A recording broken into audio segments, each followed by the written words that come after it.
Okay, everybody, we're back now for our second example. The second example begins on page 77 of the notes. It's called the task assignment problem. I'll read out the kind of fluff text here. It says, a plant has 4 production machines, each of which is operated by a single operator.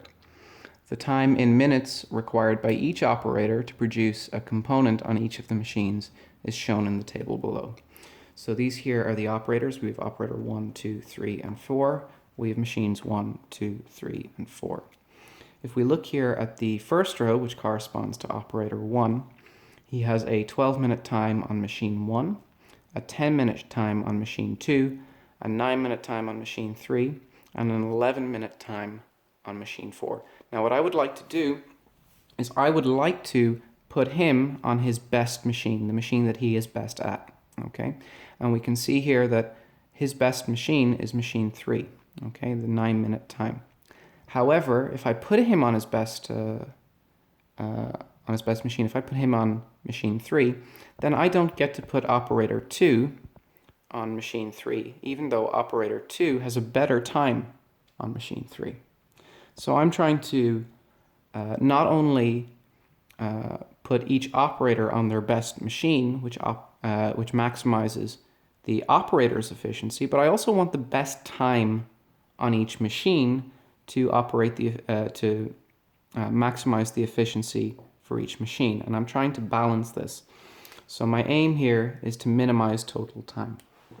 Okay, so as we said before, the first step is to row reduction.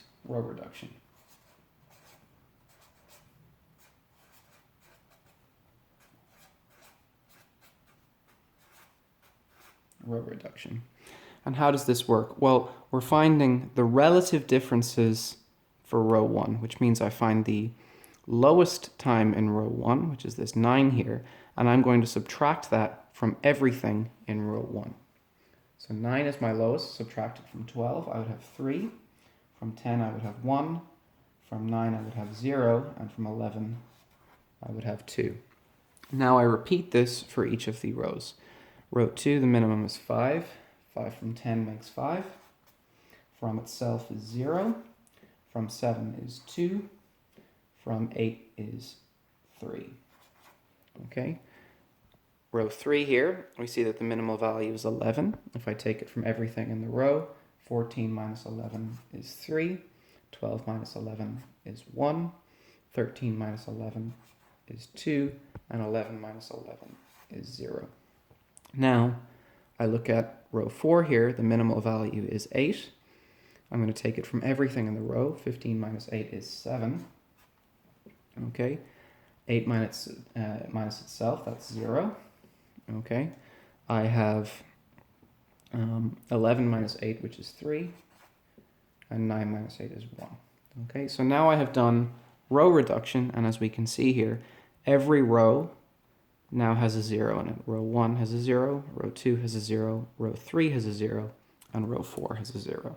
Okay, so I have compared the relative costs for each operator. Now I need to compare the relative costs for each machine. Okay, and the way we do this is column reduction.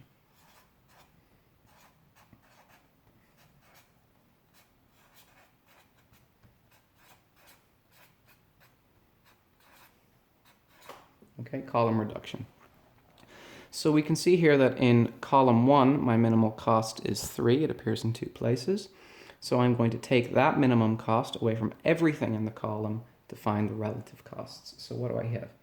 3 minus 3, that's 0. 5 minus 3 is 2. 3 minus 3 is 0. And 7 minus 3 is 4. Then I have 1, 0, 1, 0. The minimum is obviously 0. And of course, if I subtract 0 from anything, it's going to stay the same. So this column will remain the same. Then here, 0, 2, 2, 3. The minimal is 0, so the column stays the same. 0, 2, 2, 3. Then 2, 3, 0, 1. 0 is the minimal value, so when I subtract it from everything in the column, of course, everything stays the same, and I have 2, 3, 0, and 1. Okay, so we have row reduction completed and we have column reduction completed. Okay. Now let me copy the reduced form of this array. Okay, so I have 0, 1, 0, 2. I have 2, 0, 3, and 2. Oh, that's the wrong way around. Oh, that's no problem. Let's just fix that.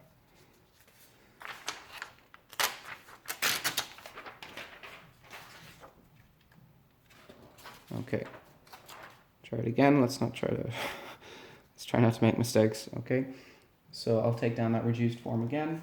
0, 1, 0, 2, 2, 0, 2, 3, 0, 1, 2, and 0, and then 4, 0, 3, 1. Okay.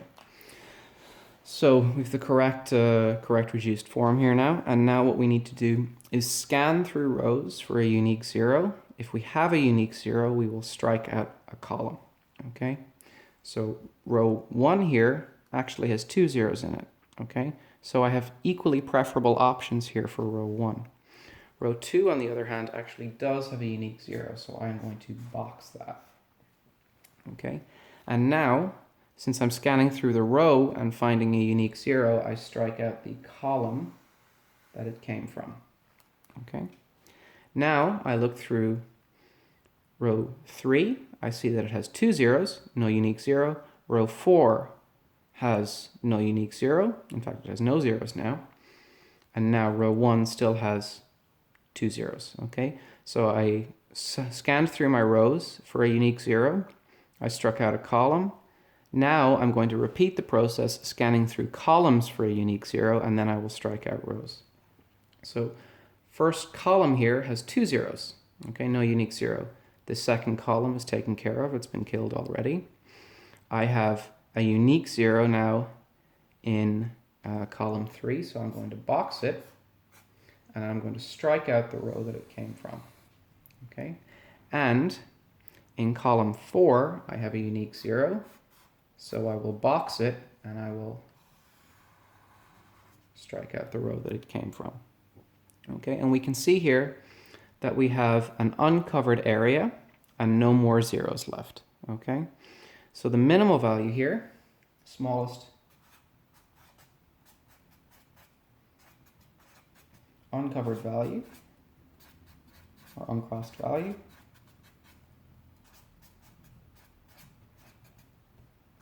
is 1. Okay, and now what I'm going to do is I'm going to subtract this 1 from everything which is uncrossed. Anything which is crossed singly crossed will remain the same, and anything which is double crossed we're going to add this value to. So we're going to subtract from uncrossed.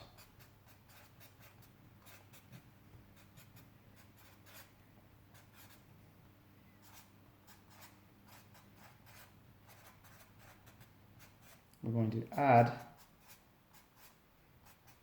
to double crossed.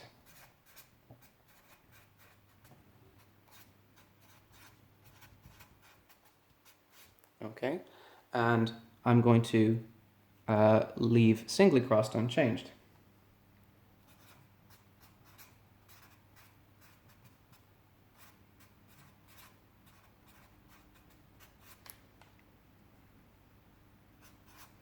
So it's not changed.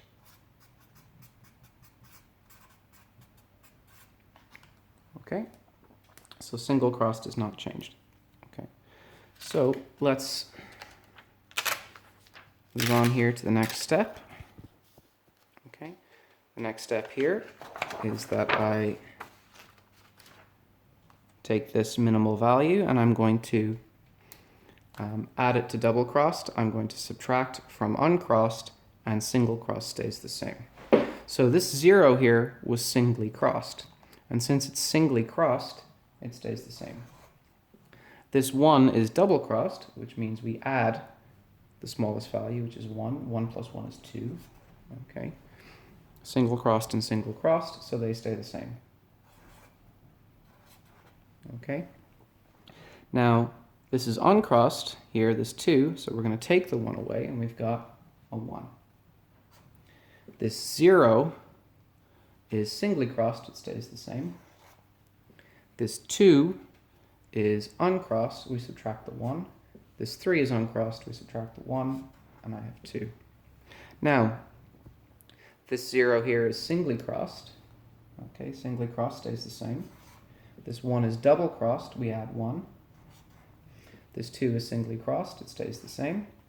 This 0 is singly crossed, it stays the same. 4 is uncrossed, we subtract the 1, that gives me a 3. Okay, 0 is single crossed, it stays the same. Uncrossed, take 1 away. Uncrossed, take 1 away. Okay, so this is my situation now. Okay, and this is my form that's reduced again.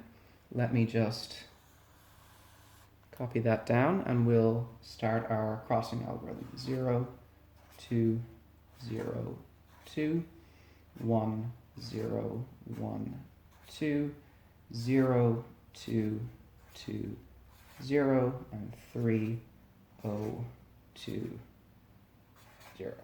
Okay? So what was my process?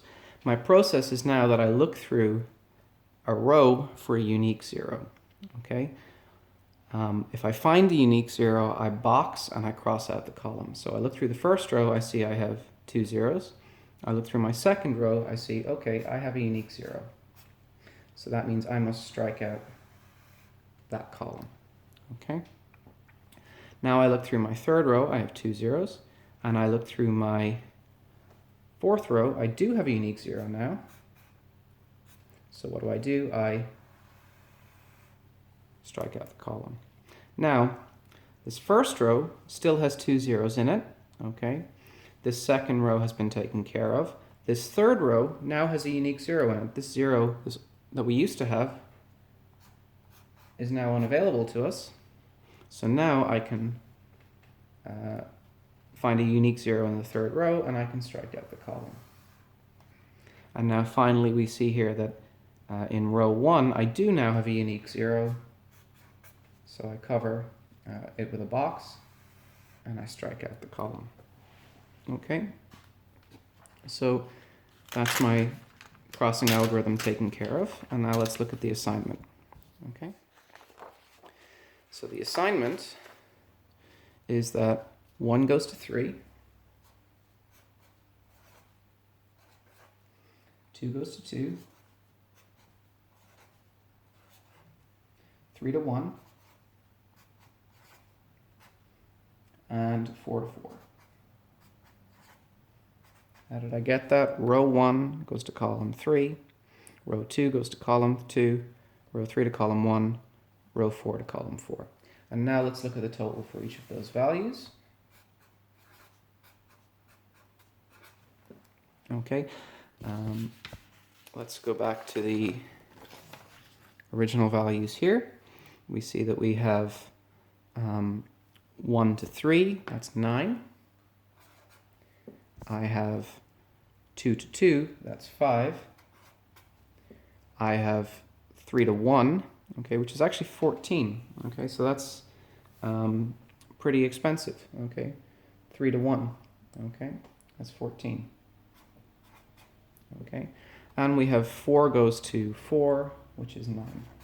Okay, so now we have 9 plus 9 is 18, plus 5 is 23, plus 14, that's 37. Okay, so 37 is going to be my minimal cost. Okay. Okay.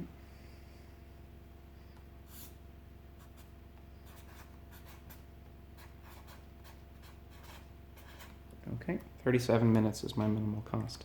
Okay, now let me just put this solution back over again. And we can see here that this time around I didn't cross out any zeros, okay? This is a unique solution. This is the unique optimal solution, okay? There is no other way that I can do this which will achieve the same time. Okay, so this time around we found a unique solution, a unique minimal value, and following the same algorithm that we saw before. Okay, so I'm going to pause it here, and then we can look at a maximum problem. Okay.